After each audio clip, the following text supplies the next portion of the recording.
پر پروردگار عالم کے ہم سب پر بہت بڑے احسان ہیں،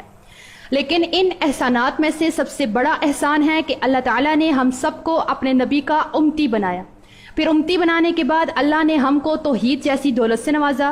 اس دنیا میں اگر میرے اور آپ کے پاس ایمان کی دولت نہیں تو ہم لوگوں سے زیادہ بدبخت اس دنیا میں کوئی نہیں۔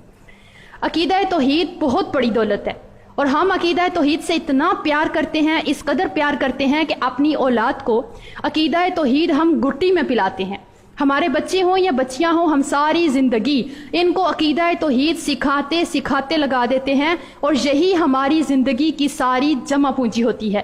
لیکن ہمارے بزرگوں سے، ہمارے والدین سے سستی اور کوتاہی اس وقت آ کر کے زندگی کے اس موڑ پر ہو جاتی ہے کہ جب ہم اپنی بچیوں کے رشتے طے کرتے ہیں۔ اس وقت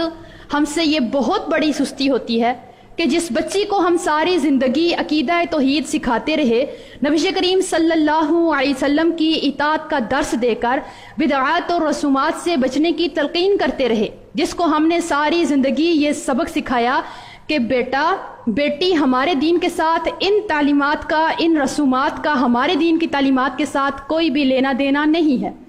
کٹ جانا، مر جانا، لیکن اپنی ضرورت کے لیے اپنے مالک حقیقی کے ساتھ کسی کو شریک نہ کرنا۔ بیٹا آپ کا خالق، مالک، داتا، مشکل کشا، غوث اعظم، دستگیر، حاجت روا، بگڑی بنانے والا، بیٹے دینے والا، بیٹیاں دینے والا،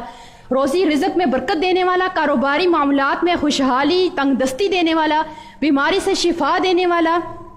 تیرے دکھوں کو دور کرنے والا، تیرے دل کی فریادوں کو سننے والا، تیرے گھر کو آباد کرنے والا، تیری خوشی اور غم کا مالک صرف اور صرف تیرا اللہ ہے۔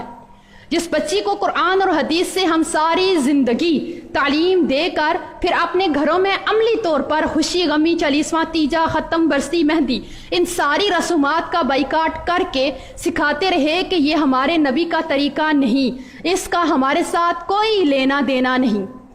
یہ بیٹی بچپن، لڑکپن، جوانی میں یہ تربیت لے کر کے اپنی زندگی میں جب آگے بڑھتی رہی اور ساری زندگی قدم بقدم اسی تربیت، قرآن اور حدیث کا خیال رکھتے ہوئے گزارتی رہی، افسوس کے ساتھ کہنا پڑتا ہے کہ جب ہم اسی تربیت میں بڑی ہوئی لڑکی کا رشتہ طے کرتے ہیں تو جہاں پر ہم سب کچھ لڑکے والوں میں دیکھتے ہیں، وہاں ہم لڑکے والوں کے مسلک اور عقیدے کو نظر انداز کر دیتے ہیں، وہ کتنا ہی بڑا مشرک کیوں نہ ہو۔ ہم یہ سوچ کر کہ اپنی بیٹی کا ہاتھ، توحید سے پیار کرنے والی بیٹی کا ہاتھ اس کے ہاتھ میں دے دیتے ہیں کہ کوئی بات نہیں، لڑکی کا خود کا عقیدہ بالکل ٹھیک ہے، ہماری تربیت مضبوط ہے، یہ ان کو بھی ٹھیک کر لے گی، اگر نہ کر سکی تو کم سے کم خود شرک نہیں کرے گی۔ اب ہوتا کیا ہے،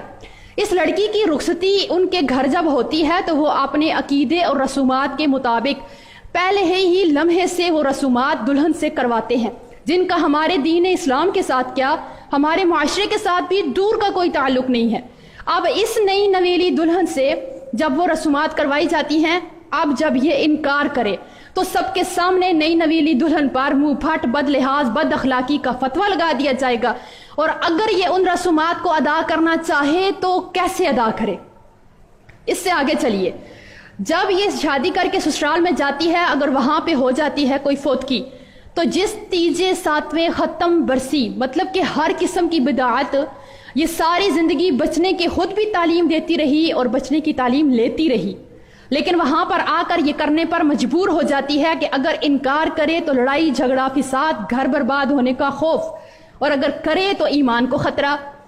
اس سے آگے چلیے، جب اسی کو اللہ اولاد جیسی نعمت سے نوازتا ہے تو بچے کی پیدائش سے لے کر ہی، پہلے دن سے ہی، پہلے لمحے سے ہی بدعات کا وہاں پہ کیا، شرک کی وہاں پہ یہ لڑکی اس سے شرک کروایا جاتا ہے، یہ اپنی آنکھوں سے سب کچھ دیکھتی نہیں ہے بلکہ وہ کچھ کرنے پر مجبور کر دی جاتی ہے۔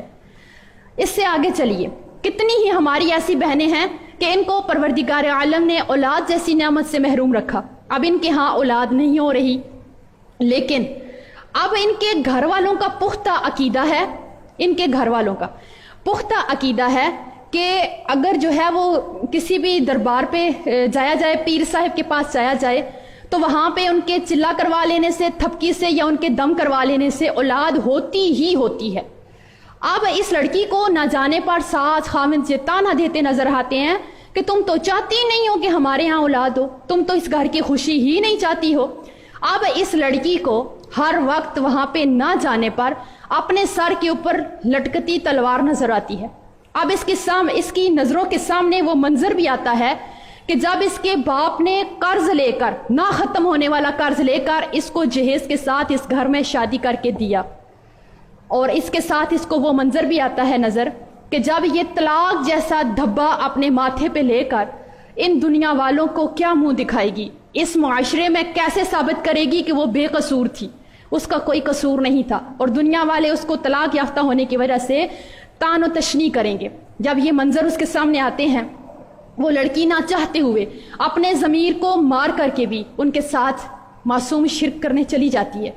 اب آپ اس سے اندازہ کیجئے، یقین کیجئے کہ کتنی ہی لڑکیاں ہیں جو یہاں پر روتے ہوئے کال کر کے پوچھتی ہیں کہ ٹیچر ہم لوگ شرک کرنا نہیں چاہتے، ہمارے ہاں اولاد نہیں ہے، لیکن یہ خاوند اور یہ سسرال والے ہمیں مجبور کرتے ہیں، اگر ہم شرک کرنے جاتے ہیں تو ایمان خطرے میں، اور اگر نہیں جاتے تو ہمارے سر کے اوپر ہر وقت طلاق کی تلوار منڈلاتی رہتی ہے۔ اب آپ بتائیے کہ ہم اپنا گھر بچائیں یا اپنا ایمان بچائیں؟ اس سے آگے دیکھیے، ہماری اپنی ایک دوست ہے، مسلک اس کا اہل الحدیث، عالمہ لڑکی، پڑھی لکھی لڑکی، مدرسے سے فارغ، لیکن جب اس کی شادی ایسے ہی گھرانے میں ہو جاتی ہے، اس کو اللہ نے اولاد سے محروم رکھا۔ وہ لڑکی اپنا گھر بچانے کے لیے کوئی جگہ، کوئی تعویذ، کوئی دھاگا، کوئی مزار، کوئی پیر، کسی قسم کا کوئی عمل، کوئی چلا، کچھ نہیں چھوڑتی، سب کچھ کر کے اپنا گھر بچانے کے لیے سسرال کے کہنے پہ آخر میں جا کے ایک دفعہ وہ ایک پیر صاحب کے سامنے جا کے سجدہ تک کر آتی ہے۔ سجدہ بھی کر لیا اس نے اپنے گھر کو بچانے کے لیے، لیکن ہوا کیا؟ اللہ نے تو پھر بھی اولاد نہ دی، اس لڑکی کو طلاق ہو گئی۔ اب آپ خود سوچئے، اس لڑکی کو، پڑھی لکھی لڑکی کو اس سجدہ کروانے تک مجبور کرنے میں کس کا ہاتھ ہے؟ کس نے اس کو مجبور کیا کہ وہ ایمان کی دولت سے بھی ہاتھ دھو بیٹھی، اپنا گھر بھی اجاڑ بیٹھی؟ لیکن اس کو مجبور کس نے کیا؟ یہ حالات پیدا کرتا کون ہے؟ تو اس لیے آپ اسی سے اندازہ لگائیں کہ اگر آج ہماری یہ سوچ ہے کہ ہماری بچی کسی بھی صورت شرک نہیں کرے گی تو کوئی مسئلہ نہیں ہے، ہم وہاں پہ شادی کر دیتے ہیں، تو ہماری یہ سوچ ٹھیک نہیں ہے۔ سسرال میں لڑکیاں وہ نہیں کر سکتی جو وہ چاہتی ہیں یا سوچتی ہیں، ان کو وہ کرنا پڑتا ہے جو سسرال والے چاہتے ہیں یا کرواتے ہیں۔ تو آج ہمیں اس بات پر غور کرنے کی بہت ضرورت ہے کہ ہم ان بچیوں کو شرک کی ایسی دلدل میں نہ دھکیلیں، اپنے ہاتھوں سے نہ دھکیلیں کہ جہاں سے ان کے پاس واپسی کا سوائے موت اور طلاق کے کوئی راستہ نہیں ہوتا۔ تو رحم کیجئے ان معصوم جانوں کے اوپر کہ رشتہ طے کرتے وقت عقیدہ توحید کو، ایمان کو بنیاد بنا کر کے رشتہ طے کیجئے۔ اپنے ہی من میں ڈوب کے پا جا سراغ زندگی،